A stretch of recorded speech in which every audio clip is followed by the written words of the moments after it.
Aloha YouTube, back with another video from AcquaNINJA.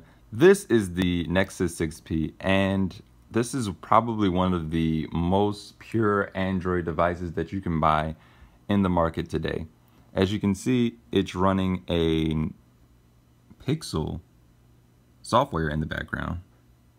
And not just like, for aesthetics. I mean, in every sense of the word. As you can see, it has the Force Touch. It also has the drop-down widgets. All of the system customization settings are there.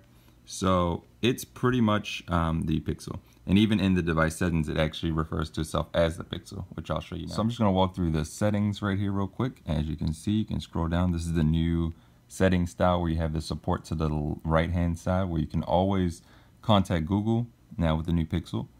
And we can go to About Phone. As you can see, it's running 7.1.1 and it is a Pixel. So the device actually believes it's a Pixel. Even the home button is the Google Now Assistant instead of the Google Now. So everything in the operating system runs as a Pixel. But for hardware specifications, I'll show the Nexus 6P first, and then I'll show the Pixel, and then my thoughts on what I believe the next Google device will be. So this here 6P, very elegantly designed. I think that it's really striking in all of the build and camera aesthetics. Everything about it is kind of just fluid and solid. From the fact that they have the hardware type of home button, where it's kind of rigid versus the other one, to the SIM ejector to being right there, the dual LED flash, kind of taking a little vibe from HTC. Yeah, Huawei really put together a really solid phone. And the camera bump, not that noticeable. When in the renders, they seemed like they were crazy. The fingerprint scanner, very, very nice. 3 microphone ports on it, 1, 2, and then 3 at the bottom here. So USB Type-C, another big thing.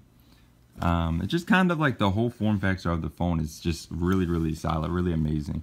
The front is, it's got this nice 5 megapixel camera, and everything is kind of just fluid with it. It's just one slab of glass. It's nothing really standoutish about it, but at the same time, it's not a bad device by any means.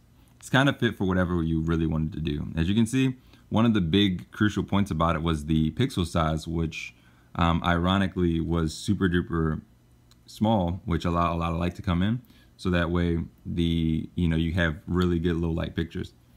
4K resolution, obviously Google Photos and things like that built into it.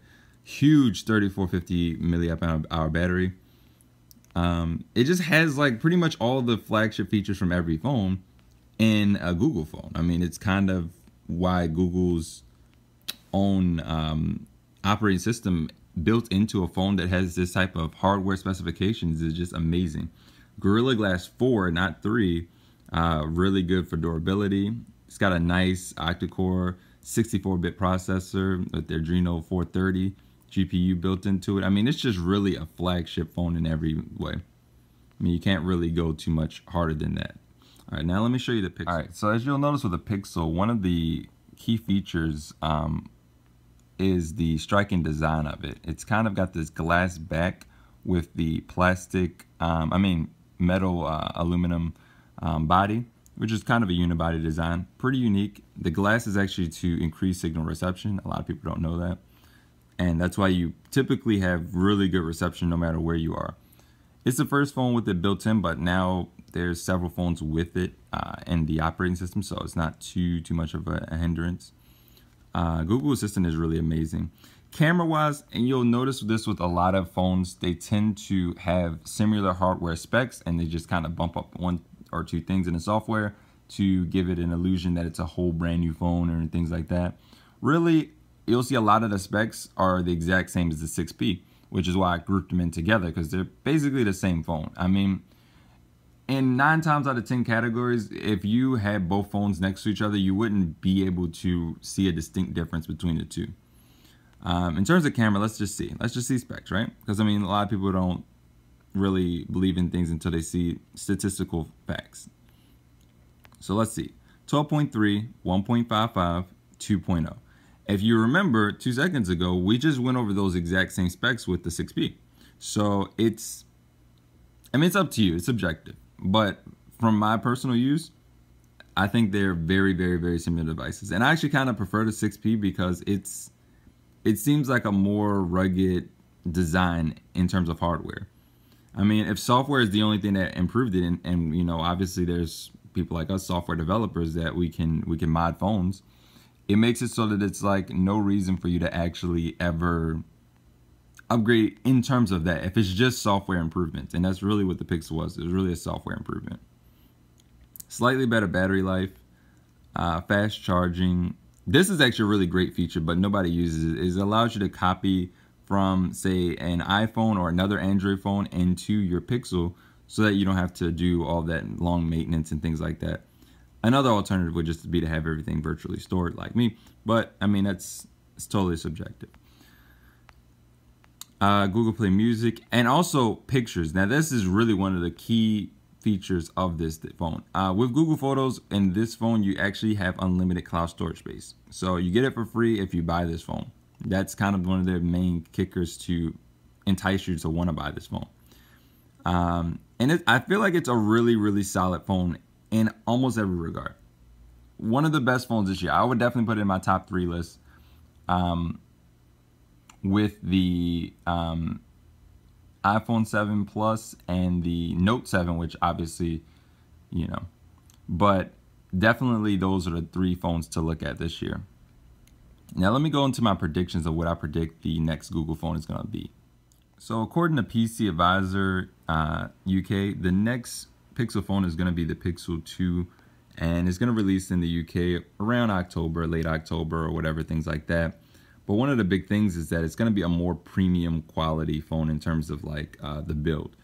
They predict that it's going to have the newest version of Android, of course. It's going to be priced around $719, which is going to be pretty high, expensive in terms of cost, and in terms of pounds, of course. And this phone is basically going to be like IP68 certification, so it's more into the, you know, the new iPhone, the new Samsung, and really all the caliber is going to basically merge the 2 brands of Google phones, the Nexus and the Pixel lines, because the Nexus line was always kind of synonymous with being cheap, but really, really, really, really, really great build quality, while the Pixel is now more of the flagship mainstream phones, because at a cheap price point, these phones won't be sold at major retailers because they won't make a profit on it.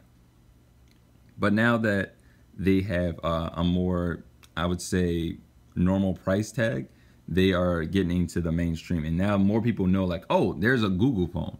Or, you know, like back in the day, you know, 3 years ago, nobody knew what a Nexus was. I mean, other than like tech people, nerds, you know, nobody really knew what it was. If I said, oh, I got a Nexus, they'd be like, what is that? Oh, the Google phone. Oh, okay. Maybe I still don't know about it, but, you know, tell me about it. So now that's one of the great things about the Pixel. With this Pixel 2, I believe that it's really gonna merge those 2 fields, where the build quality, the quality of how good Nexus could be, is going to be in this phone, as well as the Pixel's normal price tag, which is pretty high, but it'll allow more people to see this phone, and just kind of the all-around phone that we've always been hoping for. I'm predicting a way better camera, maybe like 15 megapixels, but really megapixels don't really mean anything these days. These days it's about apertures, about real camera things. So be on the lookout for this phone in terms of the camera. Optic image stabilization, of course, Google's one of the best at that because they're a software company, so of course they're gonna have that down. In terms of specs, I'm predicting like the new Snapdragon 835, 820, 829, things like that. It's just really gonna be an all-around insane phone. Like, this is gonna be the phone to beat in this fall 2017 season. So be on the lookout for the Google. Let me know in the comment below if you would actually be interested in seeing or buying the new Google phone. And always remember, subscribe and like this video. And as always, have an Aqua Day.